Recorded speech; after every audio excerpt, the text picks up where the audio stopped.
Well, hello, everybody. My name is Garrett Schmidt. I'm the managing editor for VBCExhibitHall.com, and I'm glad to welcome you all to today's live webinar hosted by Lightbeam Health Solutions.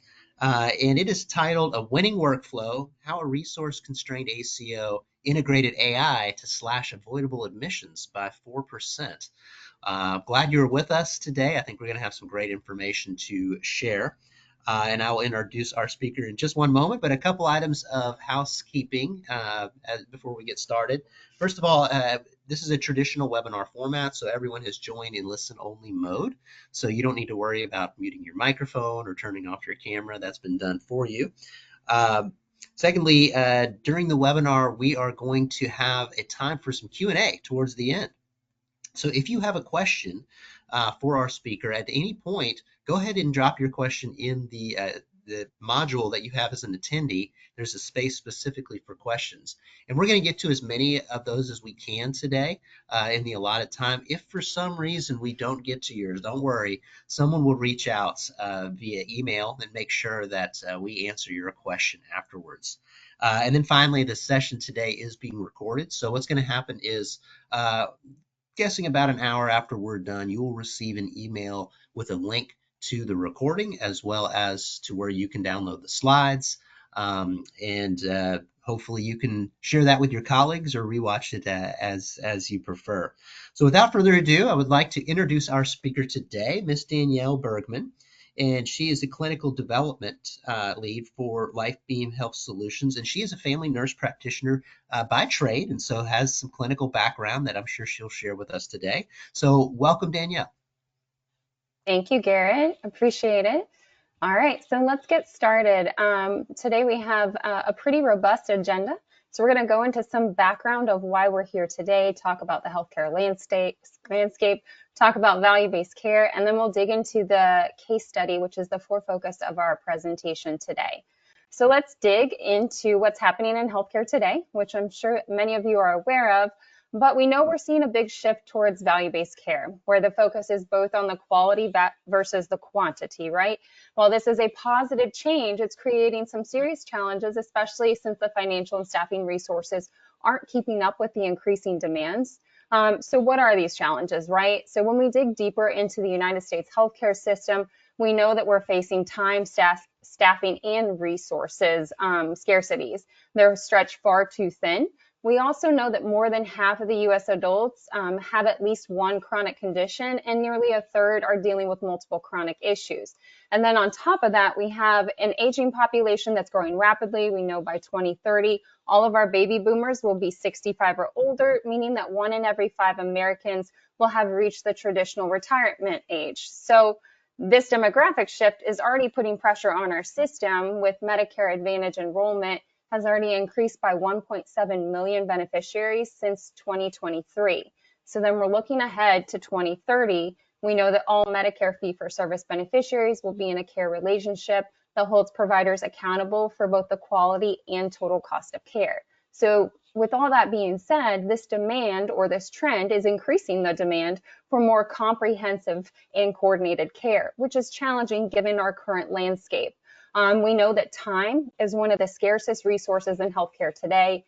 Research shows clinicians, particularly nursing, spend less than 20 to 37% of their day or their time directly with the actual patient. So a lot of time is tied up in administrative tasks such as the EMR, documentation, which means care activities get left unfinished.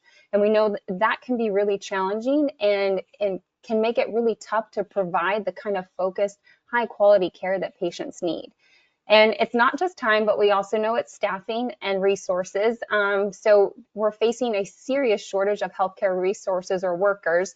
So by 2034, we could be as short as 124,000 physicians. And the nursing workforce projects that 23% of RNs in outpatient, ambulatory, and clinical settings will have retired or plan to retire in the next 5 years. So we have all of these workers approaching retirement, and then we know there's not enough workers entering the workspace. So for those that remain in the healthcare environment, we know that there's risk for burnout, there's risk for dissatisfaction in their employment, which all in turn impacts the quality of care your patients receive. So this is where we see the demand far outpacing the supply. So we have the increasing of chronic conditions, the rapidly aging population, and the provider and nursing shortages are creating a perfect storm. And we know that the reality of the healthcare system as it stands today simply doesn't have the capacity to meet this growing demand. So essentially, what do? Well, we know despite all of these challenges, there's some potential and promising solutions, which is part of why you guys are all here today. We're here to discuss how AI can fit within the value-based care framework by informing clinical decision-making to improve clinical workflow efficiency. And when we talk about value-based care, we know that we're talking about that shift in healthcare where the focus is on improving patient outcomes while controlling the cost. So instead of just providing more services, the goal here is to provide that care is more effective and efficient, but also truly benefits the patient. And where's the value in AI? So we know the value is in data, and healthcare today is swimming in data. I've heard multiple times it said that while we have a lot of data, we don't necessarily have a lot of information. So the sheer volume of data we're dealing with is staggering, and it's only going to continue to grow. So with this plurality of data comes an enormous opportunity. However, we know that sticking human beings and clinicians on this data isn't really the most efficient way to manage it. And this is where AI can thrive. As the universe of data continues to grow, the tools necessary to efficiently interpret this data and deliver actionable insights become essential. AI can process and learn from vast amounts of data in ways that humans, we just simply can't keep up with. And it's not just about managing data. AI can catch often what's missed. And so as clinicians, and I'll use were, but we're good at finding what we're looking for. So predisposition to disease, symptomology, adverse effects, but we're not good at finding what we're not looking for. And that's called inattentional blindness. Well, AI doesn't have these preconceived assumptions. It can identify patterns and anomalies that may not be immediately obvious to clinicians, and that can catch potential issues that could go otherwise unnoticed. So in the context of value-based care, this ability to catch what's missed and analyze large sets of data is incredibly powerful. Clinical AI can help identify patients at risk early on, allowing healthcare teams to intervene before conditions worsen or before these adverse events occur. So this early intervention not only prevents those costly admissions, but also can significantly impact patient outcomes, which aligns with the value-based care model, which we know focuses on improving patient outcomes, lowering the cost of care, better experience for your patients, and then also better experience for the providers and care teams. So let's dig into some potential use cases. So when we think about clinical AI in the context of healthcare, there's a few critical use cases that stand out. And these use cases not only address the challenges in healthcare, but also offer significant opportunities to improve outcomes through more targeted and efficient interventions.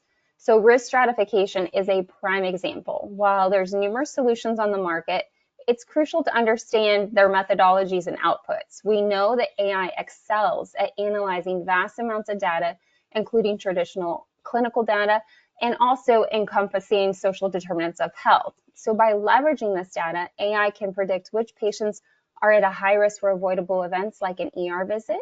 And this capability is essential because it allows healthcare providers to go wide in assessing their entire population and then go narrow to find those needles in the haystack or those patients who are on a rising risk and may not be clinically obvious.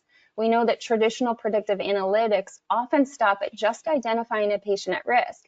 And without offering actionable insights or any indication towards that risk, providers and care teams are often left without any actionable or meaningful insight. They're left essentially dumbfounded with, what do I do with this information? And so the key is to vet out solutions that not only provide a risk score, but also explain the underlying reasons and direct clinicians on what do I do about it. And this approach in rising risk identification is super valuable when resources are scarce. So when care managers are tasked with focusing on patients at risk for readmission, we know that we can identify those patients early on, and we can enable proactive care that can prevent disease progression, reduce hospital admission, and ultimately improve patient outcomes. So this proactive approach is a key component to value-based care again, where we know the goal in value-based care as providers and care teams is not to just treat illnesses, but to prevent exacerbations and ultimately improve health outcomes whenever possible. And so all of these use cases on your screen, we will hit on these when we discuss our case study today.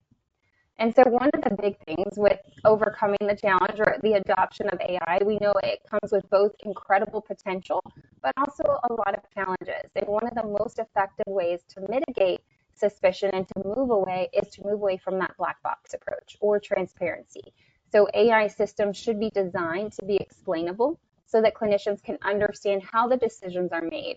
So when clinicians can see the evidence behind AI's recommendations and understand the process, their confidence in these tools increase. For instance, at Lightbeam, we've been very intentional about ensuring that our AI models are transparent and that the recommendations that they produce are based on current evidence-based practice, literature reviews, and within scopes of practice. So this transparency reassures clinicians that the tools are reliable as well as trustworthy. Education and training is another key component. So building trust in AI requires a multifaceted approach. This isn't just about the technical training. It's about engaging in a broader conversation about the role of AI in healthcare. So clinicians need to see that AI is a tool that augments their decision-making, not one that replaces it. And one aspect that often does get overlooked and what's maybe or arguably the most important is how the technology fits into the existing workflow. In today's environment, we know if you're going to invest in AI or any new technology, it has to deliver tangible value by seamlessly integrating into an existing clinical workflow. If a net new workflow must be designed because a proactive outreach model does not exist, then we have to keep in mind that this will require additional change management principles. So we know the workflow is where the technology could either live or die. It's where the potential of AI is either realized or wasted. So at Lightbeam, we understand this challenge all too well, which is why our approach is centered around fitting AI into the clinician's existing workflow with as little disruption as possible. So we don't try to create an entirely new process or add unnecessary steps that could burden clinicians. Our goal is ultimately that the AI tools are seen as adding more value than they are demand. So we know if a new tool in healthcare requires too much effort to use it, it doesn't matter how advanced or capable it is, it won't be adopted. And so this also ties to the broader concept of change management, which is particularly challenging in healthcare. So introducing new technology, we know inherently is going to involve change. And we know that change can be automatically met with resistance. So especially if it complicates an existing workflow. And that's why this integration and why I touch on this in greater detail, because it is very critical to the success of the solution. Ultimately, we know if it doesn't fit on the boots on the ground, it won't be used. And if it isn't used, then we can't realize the value that it promises. So at Lightbeam, we prioritize clinical workflow integration just as much as we do the technology itself. And so let's talk about the considerations of AI. And I think one of the ways that we ensure as an organization that we're on the right track in addressing these challenges is by consistently keeping our ears to the ground, listening to what the market is telling us. So this slide highlights the feedback drawn from a recent survey.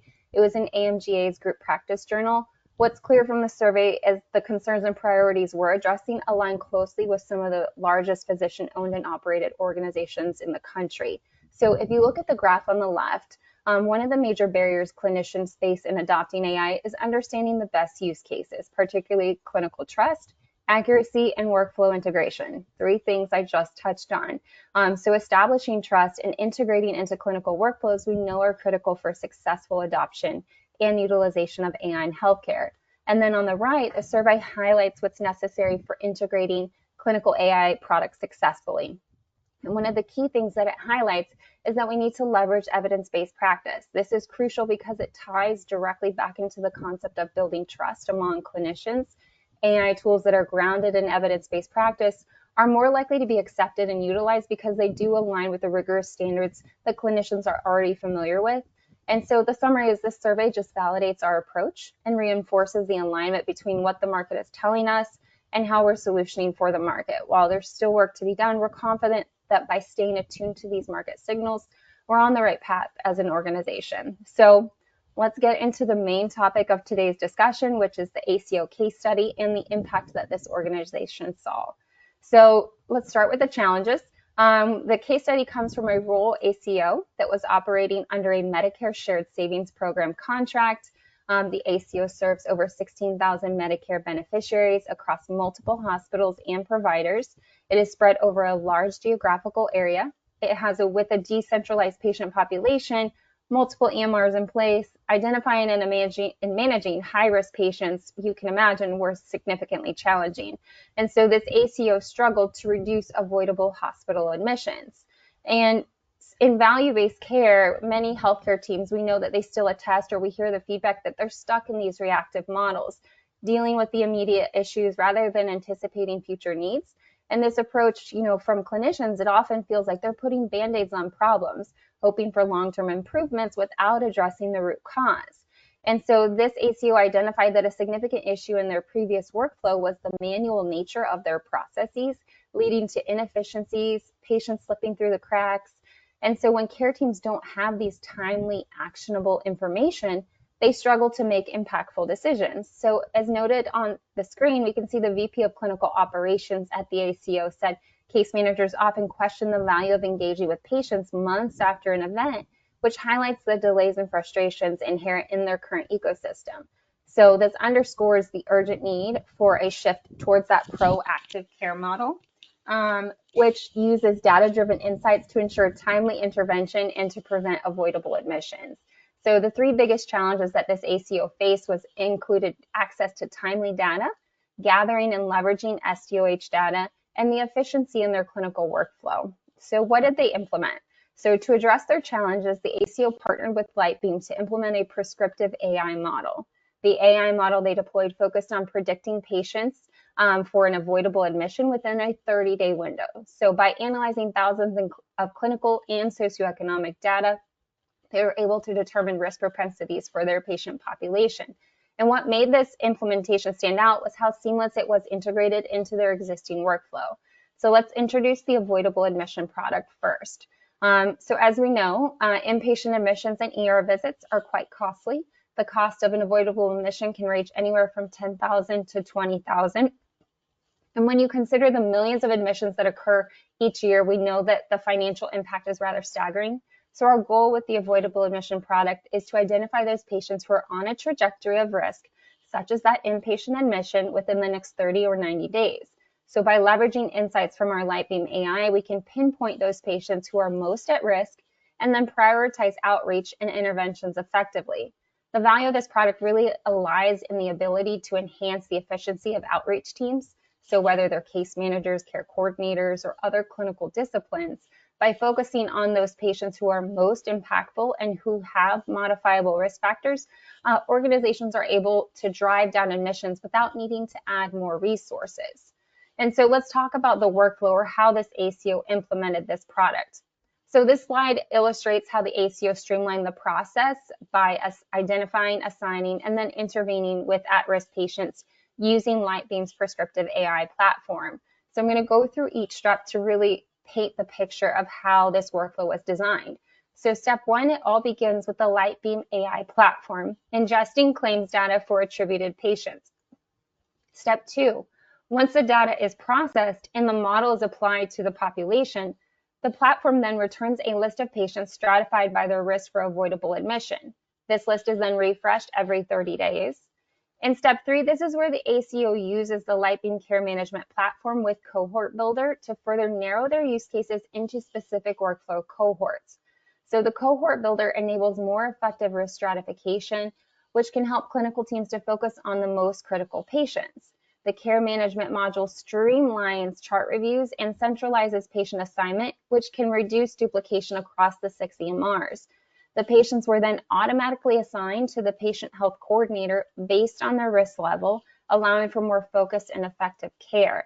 Then moving to step 4, the case managers are now able to dive into the patient's profile where they can review the top 5 clinical and the socioeconomic risk factors, along with the 5 recommendations. So within the Lightbeam Care Management module, these insights automatically populate into the case manager's roster, which gives them a clear action plan.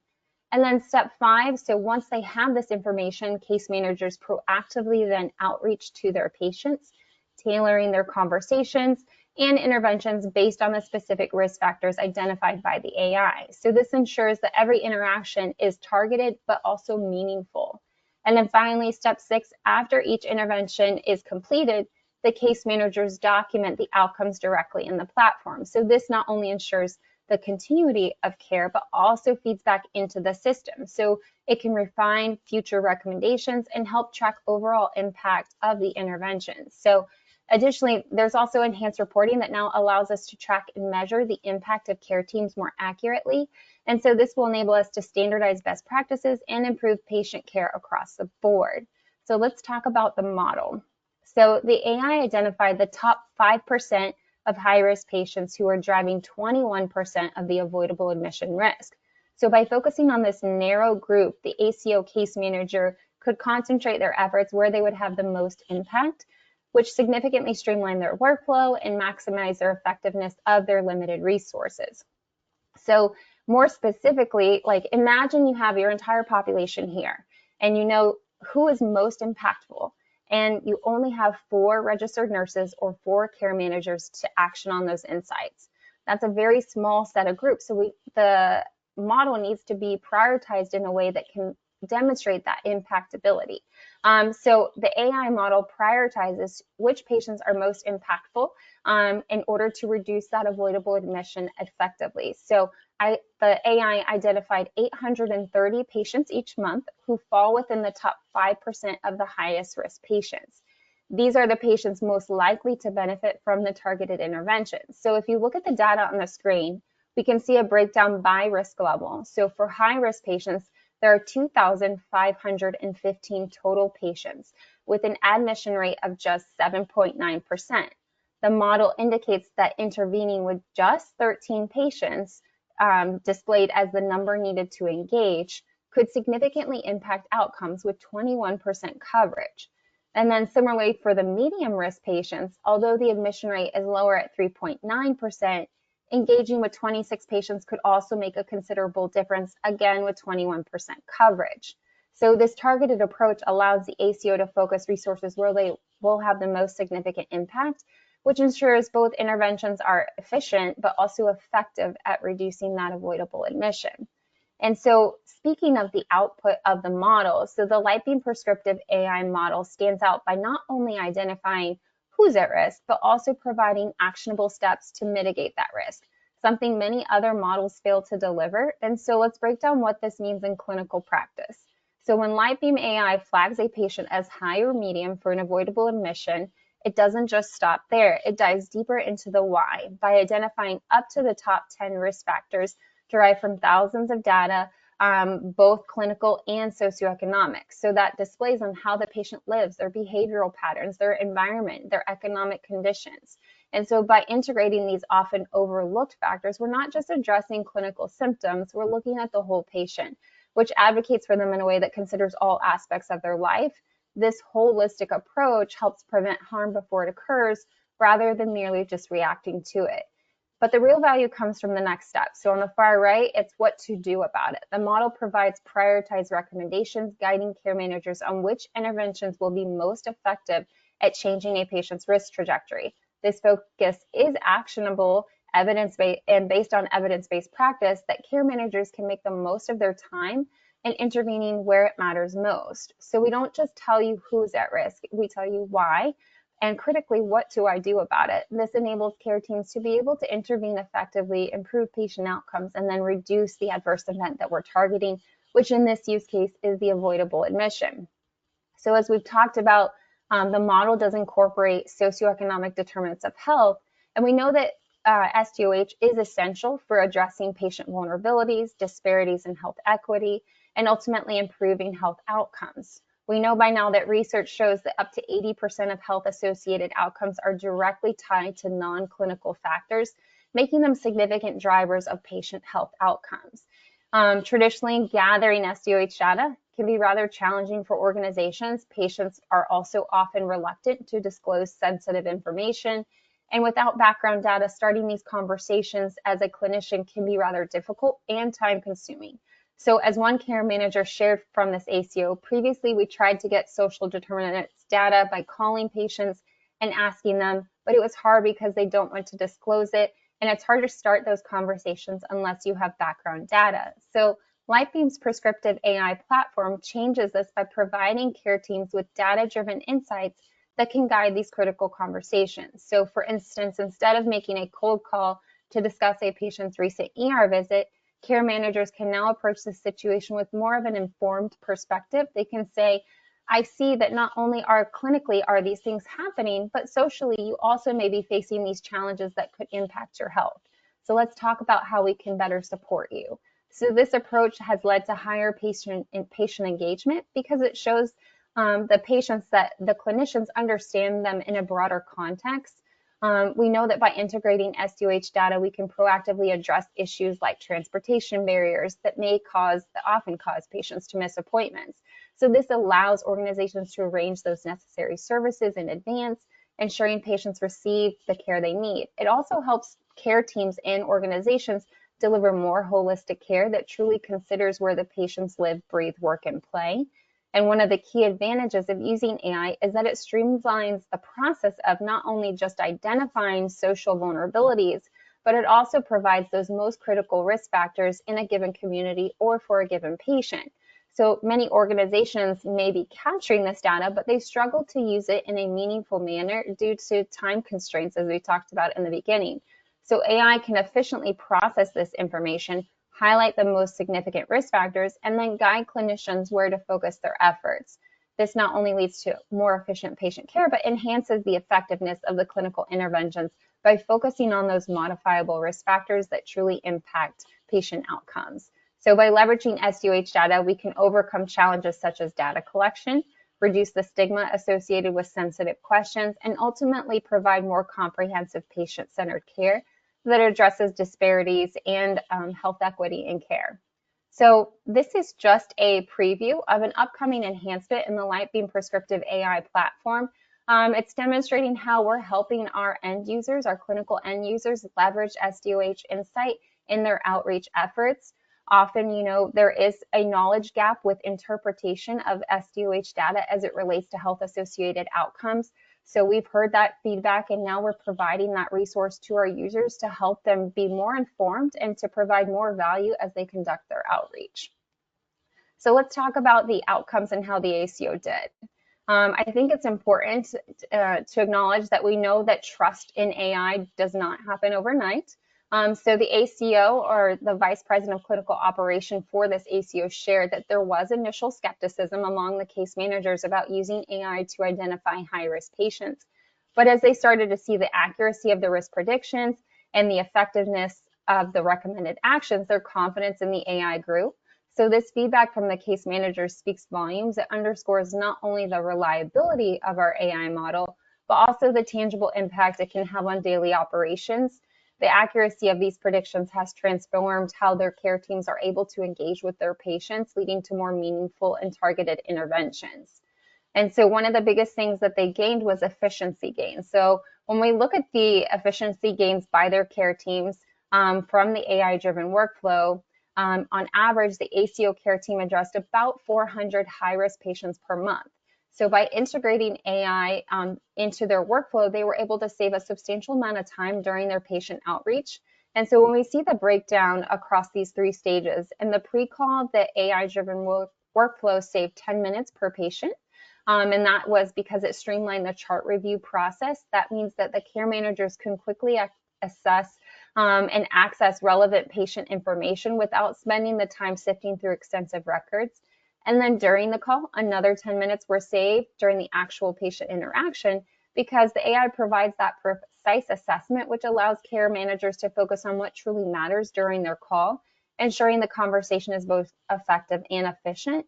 And then after the call, they saved an additional 5 minutes in documentation efficiency. So with the AI improving efficiency of the documentation process, they're able to quickly wrap up their notes and then move on to the next patient.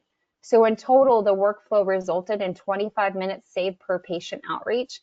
And when you multiply that by the number of patients engaged or managed each month, it added up to a total time savings of 41 hours per week, which was equivalent to one full-time employee.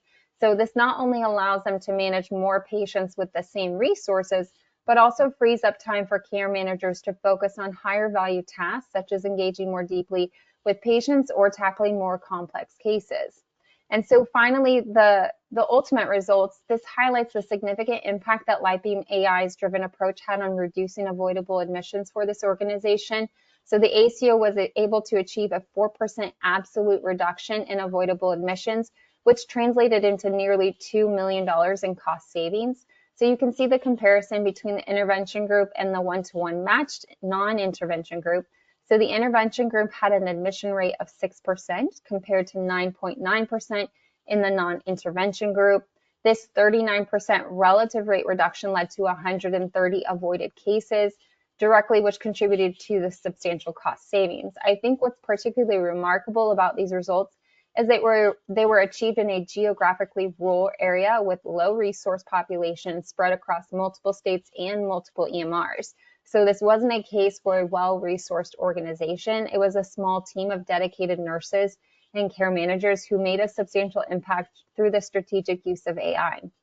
The key takeaway from this use case is clear. By focusing on a narrow, high-impact patient population and integrating AI seamlessly into the workflow and to daily clinical operations, even small resource-limited organizations can achieve significant improvements in patient outcomes, operational efficiency, and the cost savings. This example shows that with the right tools, AI can make a real difference in healthcare, particularly where resources are scarce.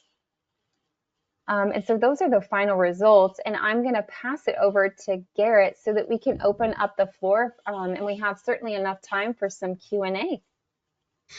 Okay. Well, first of all, Danielle, thank you so much. This was a fantastic presentation so far, and I'm sure many of you out there have a lot of questions. If you do, go ahead and submit them at this time, and you can use your control module in order to do that. And we're going to get to as many as we can. If we don't get to yours for some reason, don't worry. Someone will reach out via email to answer it later. So in no particular order here, excuse me. The first question is this. In your experience working with provider organizations, what are the most common goals they have around AI, and what is the most common application of clinical AI? That's a great question. So on average, most organizations are focused on workflow efficiency. As we talked about in the beginning of the presentation, time is a significant scarcity in the healthcare arena.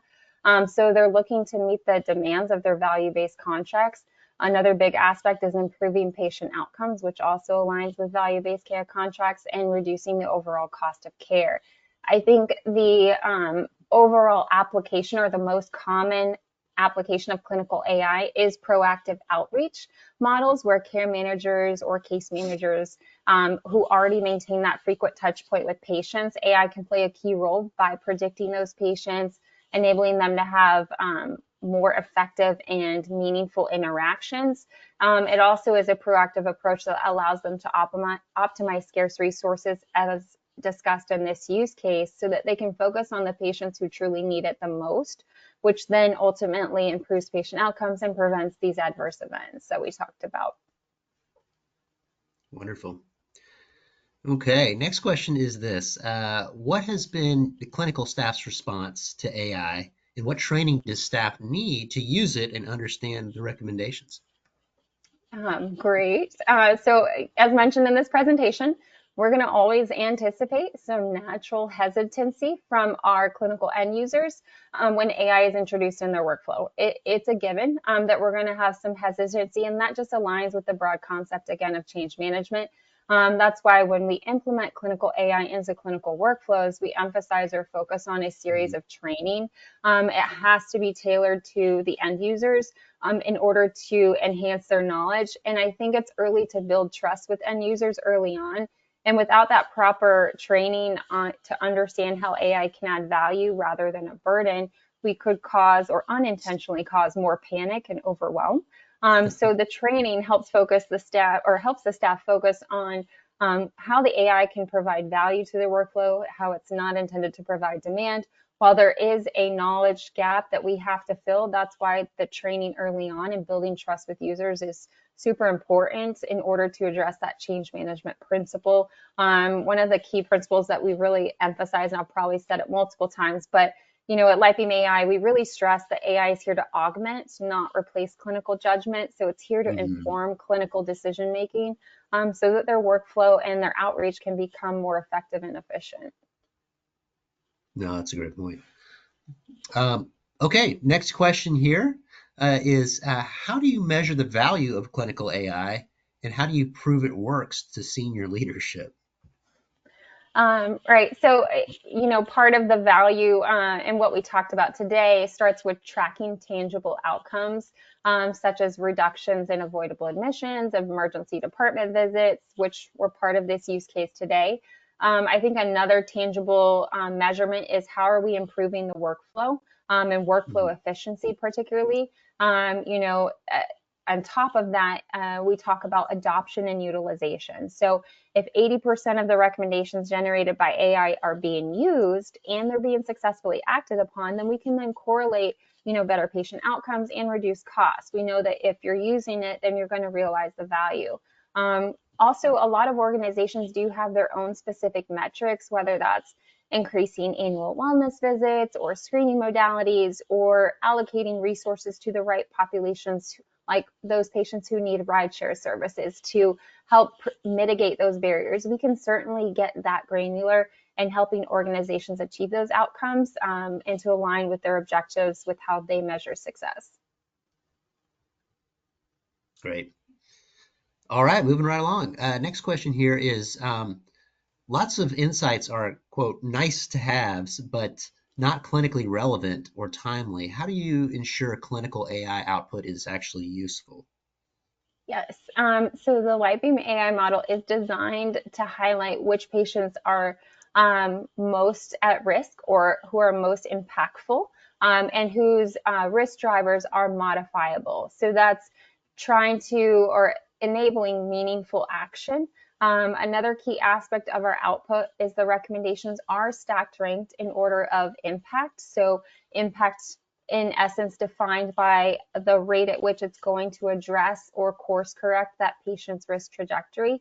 And so when we talk about workflow efficiency, that is very important. So if care teams are stretched super thin and they can only action on one or two of the five recommendations, understanding that stacked ranked order can really help streamline workflow as well.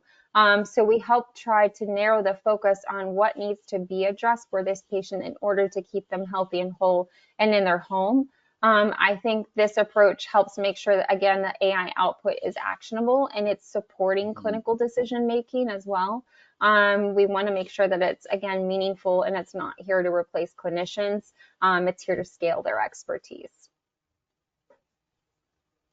Yeah, that makes sense. All right. Next question is uh, what were the capacity requirements in handling a volume of about 1,000 new patients per month in case management? And was there a need to hire new FTEs or cycle on further prioritization? I'm assuming this is about this case study we talked about here.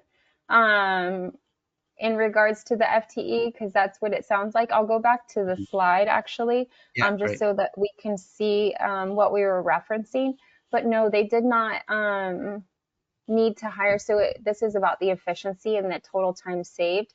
They did not need to hire additional clinicians for this. They didn't have the resource to do so. They were a very small team. I believe it was only four to six registered nurses and case managers across multiple states. So very, very small and mighty. And again, to talk through, they did save 41 hours per week, which was equivalent to that one full-time employee.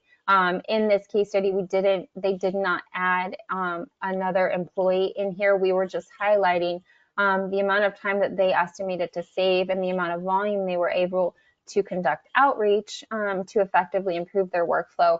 Out of those 800 or and 30 that were identified on a month-to-month basis, they actually actioned around 400 patients. So if that gives context, and if you average that out across four individuals, about 100 patients a month. So that's the approximate volume that they were actioning on. Hope that answers your question. Yeah, no, we got an applause Oh, from that awesome. user. But actually, there is a follow-on question here. Okay. Excuse me. For explainable AI, do you have controls around data source changes for absence slash missingness of expected volumes? And then there's another part of that question, and I'm happy to go back and reread this. How do you handle patient attribution and team-based approach to next best action for specialty-based care and admission avoidance? Okay, let's start with the first question, and can you Sure, reread that one? I can. This question says, for explainable AI, do you have controls around data source changes for absence slash missingness of expected volumes? So in regards to the data source changes, and I'm um, uh, going along the lines that they're referring to missing data and where we have gaps in data and gaps in information for a given patient. That can be common, especially with SUH. So I'll speak to the Sure. gaps with socioeconomic data. If patients move a lot, that can be common as well, where there's gaps in information based on their block ID. So there's two sources of our SDOH data. We derive or pull in multiple publicly sourced or publicly available data. We geolocate them to a block ID, and then create some bins and some technical processes in order to determine how that would apply to a certain geography. We also purchase a third-party data, which gives us more granular insights, and those are connected directly to the patient. When socioeconomic data is missing or there's gaps in information for a given patient down to the individual level, so from that third-party data, we would then expand out to the block ID. So for those that don't know what a block ID is essentially at the street level, and it can comprise of however many patients or individuals live on that street. So you can imagine a rural street could be 6 folks, and a urban street could be 300 to 600. So a block ID then it would then expand out to fill those holes to say this patient lives on the street. So based on the averages for the street, there's a high rate or a high prevalence of cardiovascular disease. There's also an average low income. There's an average low health literacy. So that's the socioeconomic gap, how it automatically fills the holes and derives the insights for socioeconomic. When there's gaps in clinical data, that can be challenging. The model, and this is a technical term that we use, but it shakes out the noise, if that makes sense. So the model is able to determine where there are holes, and that's based on the historical understanding. So when the model learns on a given population and continues to learn, it can then shake out the noise in the output based on those inferred learnings. And that's the gap in data. So if data is missing in our ingestion process, on both the socioeconomic and clinical claims part, that's how it can shake out those noise to still derive appropriate insights for an individual patient. I think that was the main focus of the first part of the question. No, I think you nailed it. And second part of that question here, if you're ready, is how do you handle patient attribution and team-based approach to next best action for specialty-based care and admission avoidance? So if we're having a full team leverage these insights, there's various modifications and customizations that we can do when we design these workflows in the Lightbeam Care Management platform. So within the AI platform, we can allocate certain. We can even take the AI cohort or the patient cohort that is derived from the model output and say, your care team is focused on, or you have a care team that is focused on just addressing rideshare services. So we can then filter down to specific resource allocation and team focus. We can also filter down by recommendation from the AI model.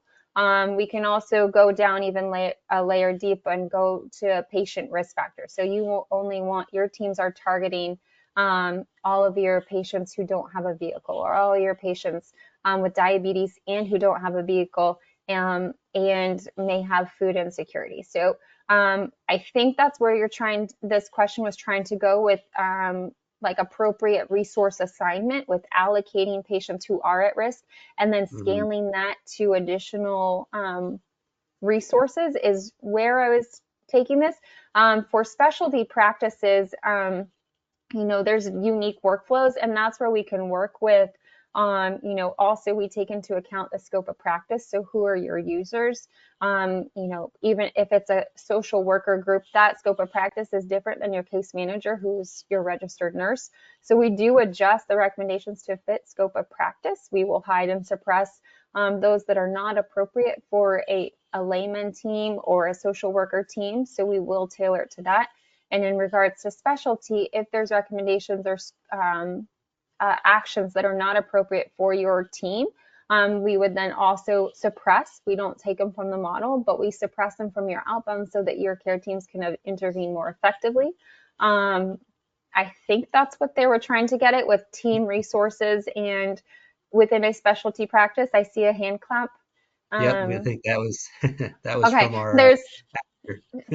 there's a lot of roads and paths that we can go. And I think for the attendees you're gathering, where we can take workflow and we can take a large cohort of patients who are at risk and say, I really just want to focus on my diabetics who don't have a car. Great. Okay, Mhm. let's go there. But who are also at risk for this avoidable admission, right? So we take that model and we can take it further in the Lightbeam Care Management platform. Wonderful. Uh, Next question here is, what would you say is the overall ROI on Lightbeam's AI solutions for clients and for value-based clients? I don't think there's a way to say overall. I think it also differentiates by product, right? Because the cost of an ER visit is different from the cost of an inpatient admission. So the return on the value is going to depend on what adverse event we're trying to mitigate.